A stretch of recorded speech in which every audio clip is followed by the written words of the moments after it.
Something that didn't quite make sense to me before suddenly made sense, and as a consequence, I realized that the way I've been doing things might not be the most efficient way for me. The way I was doing things before still works, as I've said before multiple times, and as Scott has said many times, and everybody else who's used Zettelkasten for long enough understands that this thing, this system, is capable of absorbing errors and still working and moving forward. It doesn't encumber it in any way. But before we get to that, I wanted to explain or show you something new that I've been doing that you might like and you might want to try.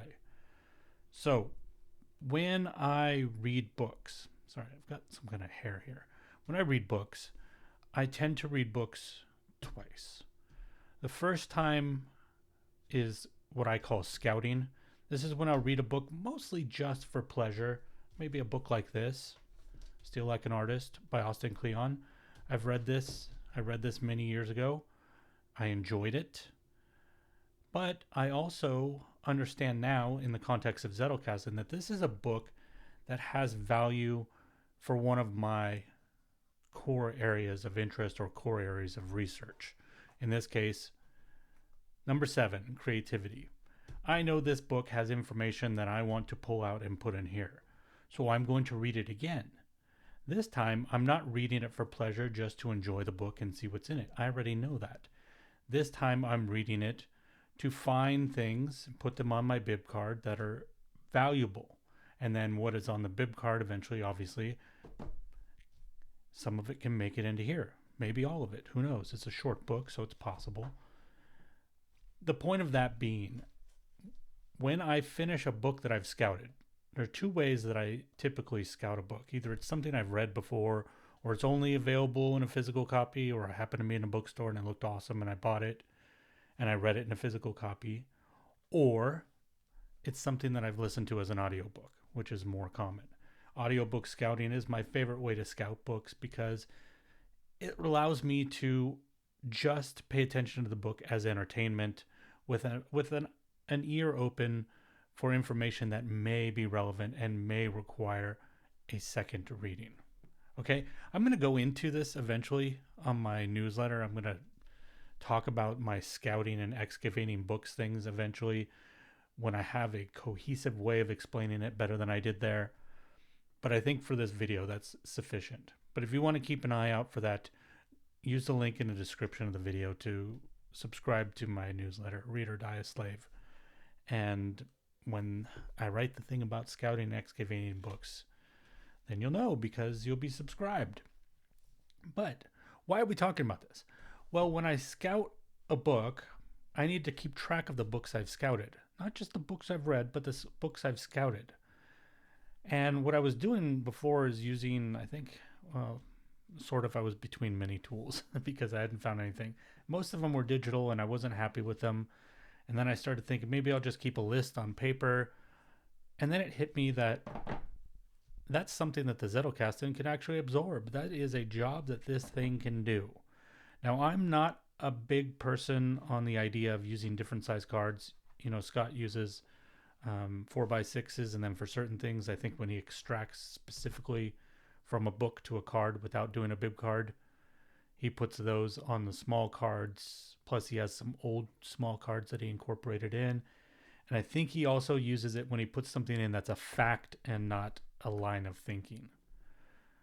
I'm not planning on doing that, but I did find a use for 3x5 cards in here, which is for books that have been scouted, which is really nice because I have a bunch of 3x5 cards and I need something to do with them. So if you look here in creativity, at the front of every section, not every section, but every section that I have books scouted for, you'll see the small cards. So these aren't integrated within the actual cards. These sit right behind the category. And what these are the books that I've scouted. So I like them small because it's easy for me to find them. When I need to find a book where I go, okay, I want to do some more research on creativity, I pull out this stack and I'm going to look through them and find a book that I've scouted and know that now I can excavate. For example, in this case, we have Steal Like an Artist, but maybe I picked this up and I'm like, nah, not feeling that one right now. I could do Ignore Everybody by Hugh MacLeod or Catching the Big Fish by David Lynch. You get the idea. When I pick the book, and if I have a physical copy of the book, or I'll go get a physical copy of the book, take that card out of there. It's done. That's the wrong card for that book, but then I would put the rest of the scouted books back in there. And then when I finish this book, I'm just going to throw that card away. It's just going to go in the garbage or in recycling. So that's what I'm doing. That's it. That's the basic technique. Is I always have a list running of books that I can scout for each section. So I'm not scrambling like what book should be next. I've already prepped the books. I already know that they have value for that topic. I've already determined that they're worth reading more deeply. And now I have a list of them. It's in the Zettelkasten. I don't have to look for it anywhere else. It's in the section that it's relevant to. I don't have to look for it anywhere else. So that's that. The other thing I want to talk about, this is the revelation. Let's get some water for this. Here's the water. I feel like I'm talking fast today. Probably because I spoiled myself by saying this was going to be a short video. So when we talked about categories before, one of the things that I told many of you, I did in the video and I've reiterated this in comments, and I still believe this to be true, especially when you're starting, don't worry too much about the categories. Categories aren't super important. That is still true. It's still very much true because your line of thoughts are going to meander as you're learning. But I've learned that there's a certain point where everything starts to coalesce and you realize, oh, for example, in my case today, I realized I have a use for the categories beyond them just being these general starting points, which is kind of what I suggested that you think of them as. And that's still a healthy behavior because, I mean, look at how many cards I have now. Don't count those because those are to read books, but this is how big Sherlock is now. I'm over 200 cards. That's not counting the small 3x5s. So it's working. The system is working as I described before, but I realized that there's something else here.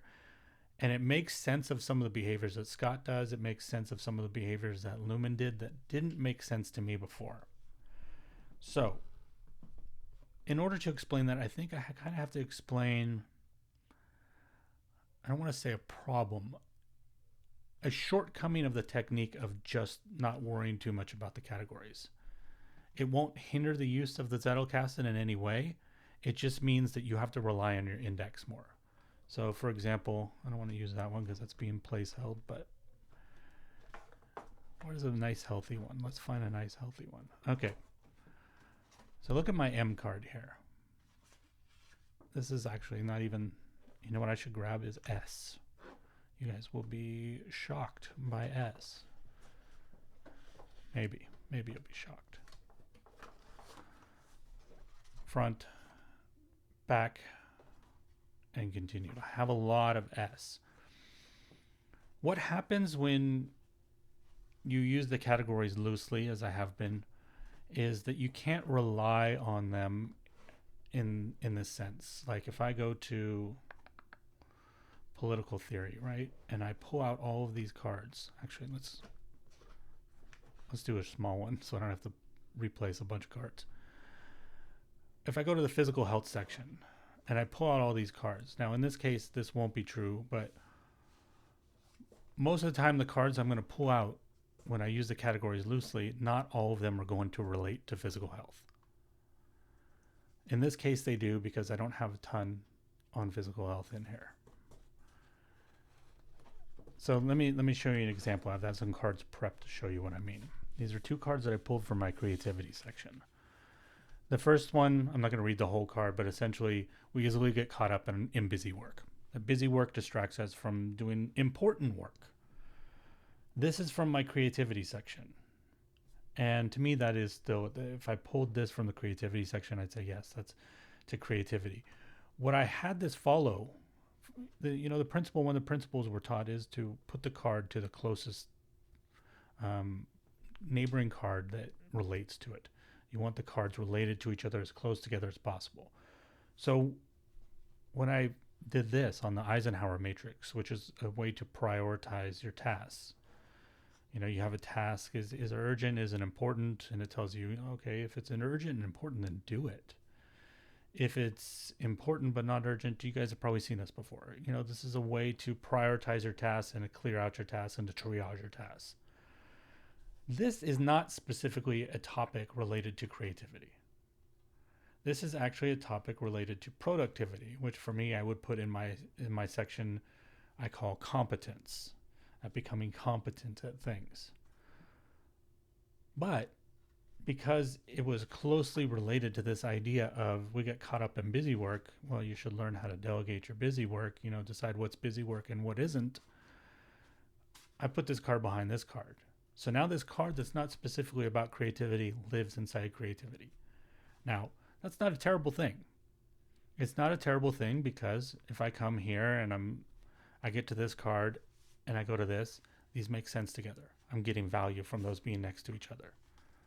What I won't be getting value out of is pulling all of my creativity cards and assuming that everything in that stack is going to be related specifically to creativity. Okay? So what that means is I have to use my index more.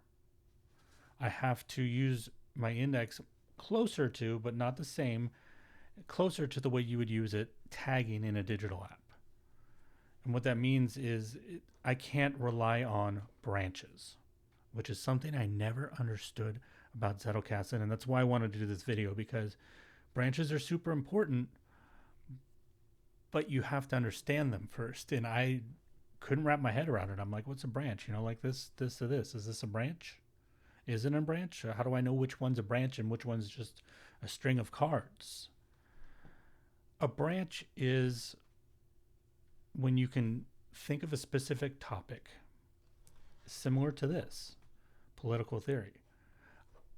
If all the cards were behind here were about political theory, then a category is like a top level branch, right? Because then you could say all these cards are about political theory.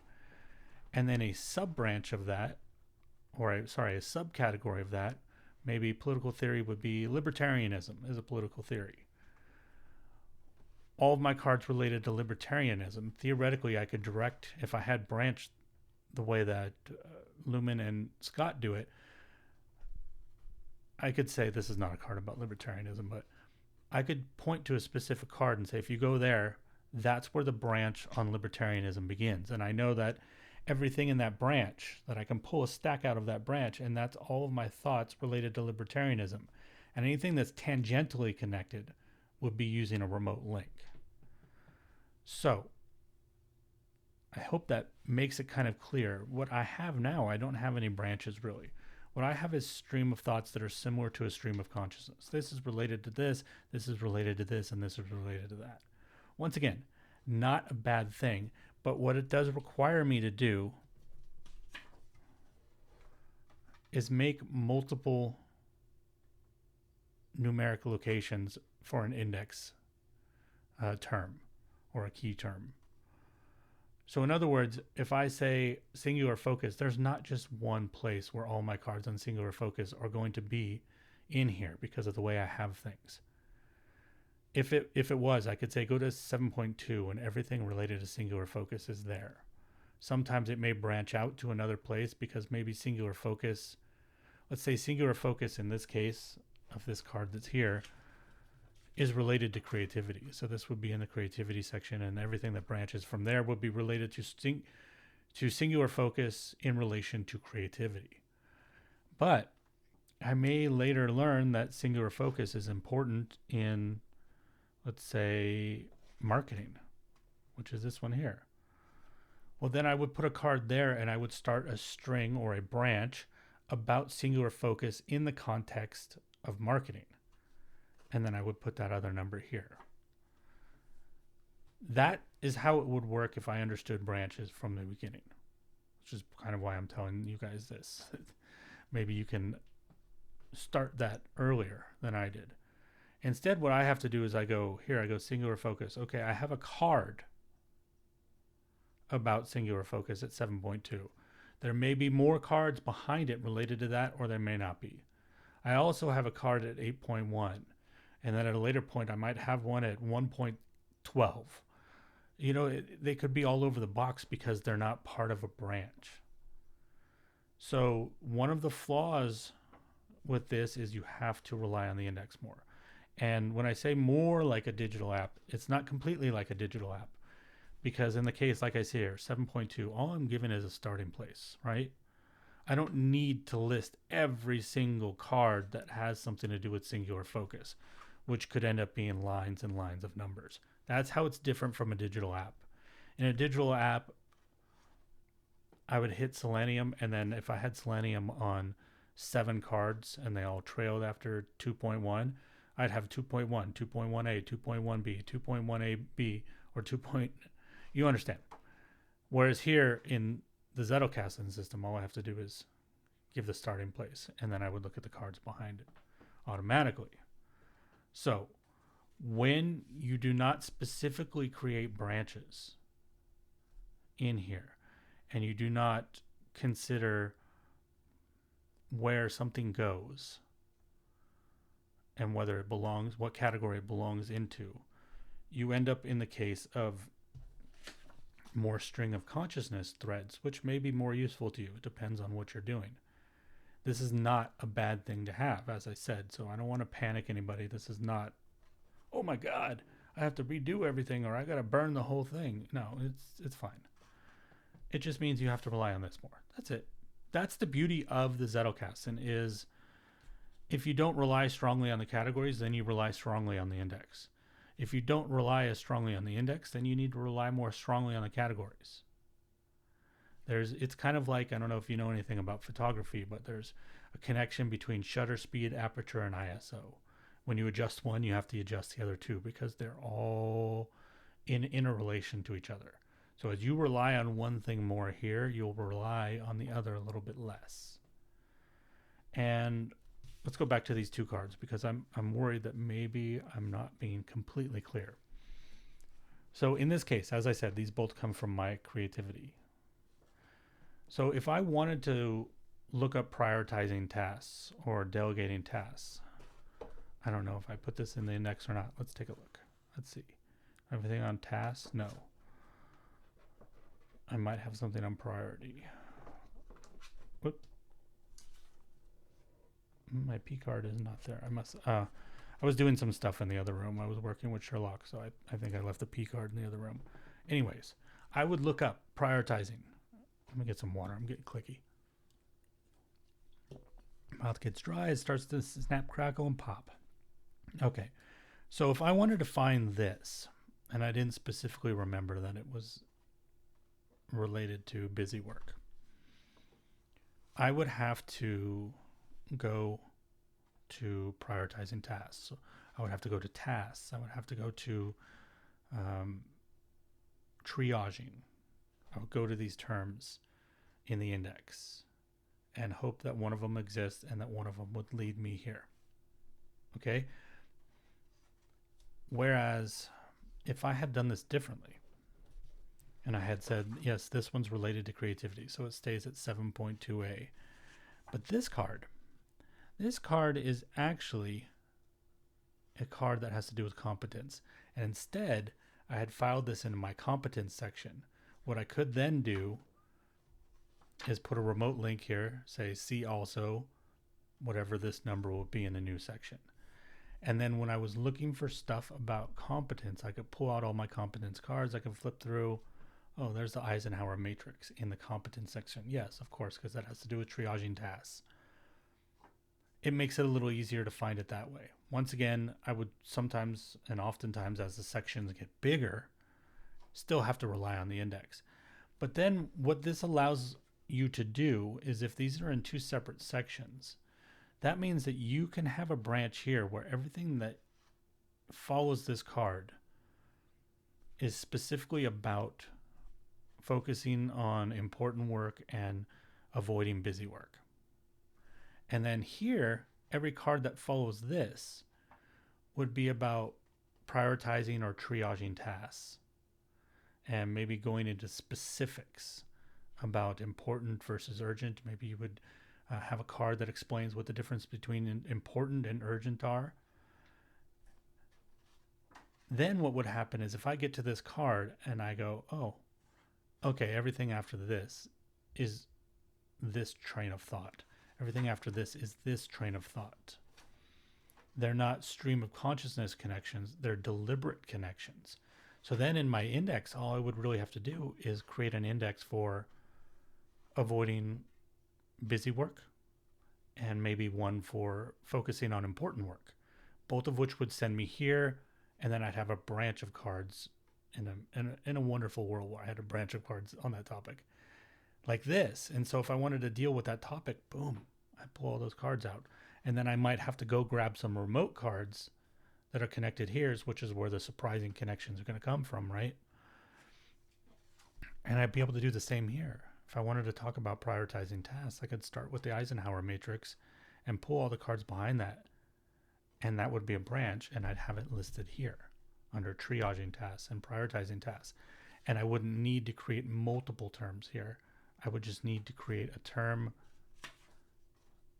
for the topic that the branch is starting. And I don't know which one's more efficient. What I've described here of keeping these different is more aligned with what Scott does for sure. That's why his academic disciplines as his categories make sense for him, is because he's already doing that in the context of branches, right? So it just allows him to branch up in a way that's more logical to him. Whereas Lumen did what I do, which is focus more on pet topics or pet projects and then research for that behind it. Yet, when you look, he branched this way and not the way that I did it. For example, when he go, I think one of the examples in the book that Scott shares from Lumen's work is something about had something to do with the workplace or something like that. And then underneath that category was something completely unrelated. Like we'll say, I can't remember, but anxiety. Now, Lumen wasn't saying that that branch on anxiety was the only and sole branch of all types of anxiety within his Zettelkasten. What he was saying was that was a branch about anxiety within the context of the larger branch, which was the workplace. And somewhere else in his Zettelkasten, he had a branch on anxiety that maybe had to do with psychology. And somewhere else, maybe he had a branch on anxiety that was in the context of political strife, living in a place of political strife. So there's a difference there. Now, the way that you would accomplish this, in my estimation, is to actually look at your cards, and when you're trying to place it in actually, let me back up there. I'm going to do this two ways so you don't get confused by what I mean by how you do this. How you would do things the way that I do them so far, which I'm going to start changing and doing the other way. To do this stream of consciousness, the first thing I would do is go to the index and I would go, okay, I have this idea of the Eisenhower matrix in my head. I haven't even created this card yet. I'm going to the index. I'm like, I think that has to do with focus. I'm going to look up focus. I'm going to look up work. I'm going to look up important work. Oh, important work, busy work. Of course, yes, this relates to that because this is about separating busy work and important work. Makes sense. These are a great place for these two things to go together. And then I would put them wherever this card was, right? That's what I did. Hence 7-2A, 7-2A1. The other way, the way of keeping the categories specific, would be for me to go, I have this concept of the Eisenhower matrix. This concept, what category does this concept belong to? This concept, it belongs to competence. So I would want to put this in my competence section, and let's see what else that relates to. So I would first go to the competence section, which ironically right now I'm having trouble finding. There it is, number 15. I'd look in here and go, okay, I have a bunch of books on competence, but I don't have any cards yet on competence. So this would probably be 15.1. So I would number it 15.1 and go, okay, that's about competence. Then I would take out my index and I would say, this is about prioritizing tasks and triaging tasks. So I created an index entry for prioritizing tasks and an index entry for triaging tasks. And I'd put not this number, but 15.1. Then what I would probably do is go, I wonder if that's related to anything else in my Zettelkasten. And then I would look around and maybe I'd look up focus, or maybe I'd look up important work, or somehow this idea, hopefully, would remind me that this exists. And then either here or here, I would link them. Maybe in the context of this, maybe if I'm making this card, I would link to that one. So I would say, see also 7.2a. And I would go later in the later point when I'm looking at stuff about prioritizing, delegating tasks. I'm looking at this going, oh yeah, that's right. The Eisenhower matrix. That's right. I should use that more. Oh, what's this? C 7.2a. What's that? Pull out 7.2a. Oh yeah, dedicate your time to important things and don't get stuck in busy work. Ah, cool. And then maybe I would look at the cards before this or after this and find something also relevant that I completely forgot about. So that's two ways to use numbering.